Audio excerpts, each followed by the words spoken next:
Eastern Time. And Columbia and its affiliated stations bring you Elmer Davis and the news. The war on the West Front was rained out today, and for the first time in this war, and perhaps the last, the French and German communiques were in complete agreement. They described the situation as calm.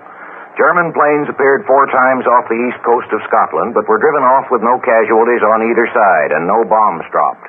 2 of the flights came over the Firth of Forth, apparently reconnoitering the great naval base at Rosyth, which was attacked on Monday. The British evidently expect more attacks there, for our London correspondent, Mr. Morrow, reported earlier this evening that they are evacuating more school children from the vicinity of Rosyth and Edinburgh.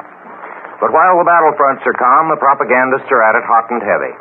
The German official news bureau this evening picked up the affidavit submitted to the State Department on Tuesday by Gustav H. Anderson of Evanston, Illinois, a passenger on the Athenia, who said that the Athenia carried as cargo guns to be mounted in the defenses of Quebec and Halifax, a statement that the owners of the ship have denounced as tommy-rot. The German version of Anderson's story added that the ship was also carrying concrete gun bases to be mounted at Montreal. Anderson also said, and the British agree on this, that the Athenia stayed afloat for hours after the explosion and was eventually sunk by shells from British destroyers, which the British say was done to remove the hulk as a menace to navigation.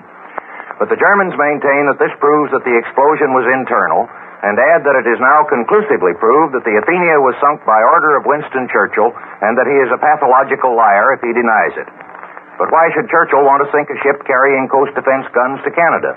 The logic of this is as hard to follow as the reasons why concrete construction should be shipped across the Atlantic.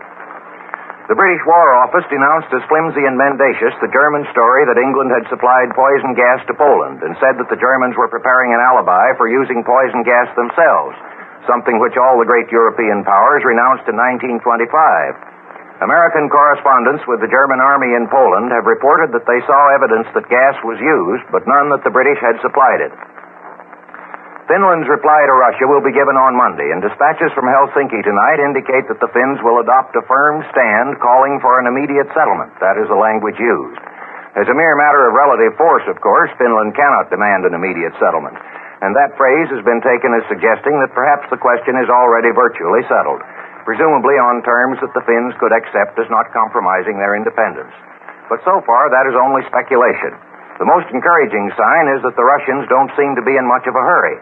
But the Moscow newspaper Pravda today quoted Stalin, who is rarely quoted, as saying in connection with the recent Russian international maneuvers that their success strengthens our faith in our power and mobilizes us for a new struggle and new victories of communism. Franz von Papen, the German ambassador to Turkey, came home today to make his report on the signing of the Turkish treaty with England and France. A Berlin report says that Hitler will also call home his ambassadors from Italy and Russia to talk over with them what Germany can do in the way of retaliatory measures. The Germans seem to have taken the signature of this treaty pretty hard, with more annoyance than its present practical significance seems to justify. But while the circumstances which would bring the treaty into operation seem hardly likely to arise just at present, it has a considerable significance from the point of view of prestige. It proves that in spite of the lack of any Allied successes in the war so far, the Turks still think that it is worthwhile to stand by England and France. The German reaction is one of several symptoms of a nervousness which is apparent in Berlin and is quite unjustified by the military situation. President Roosevelt said today that the limits of what we regard as American territorial waters are flexible depending on particular cases. Submarines are barred only from the old 3-mile limit, but he said that in general it would be silly to establish a definite 3-mile limit or 20-mile limit or 1,000-mile limit. In the Senate, Mr. Brown of Michigan called Colonel Lindbergh's recent speech a gratuitous insult to Canada and said that our purpose in forbidding a foreign invasion of Canada is to protect not Canada but ourselves. Hiram Johnson denounced as an idiotic assumption the theory that if the Allies are beaten, Germany will attack us next. After a European war, he said, all combatants would be exhausted, and if Hitler conquered Europe and tried to move on America, he would leave rebellion behind him everywhere. The British labor leaders, Major Attlee and Arthur Greenwood, today expressed their regret that the government had decided to postpone the organization of India as a dominion till the end of the war. That sentiment is felt more strongly in India.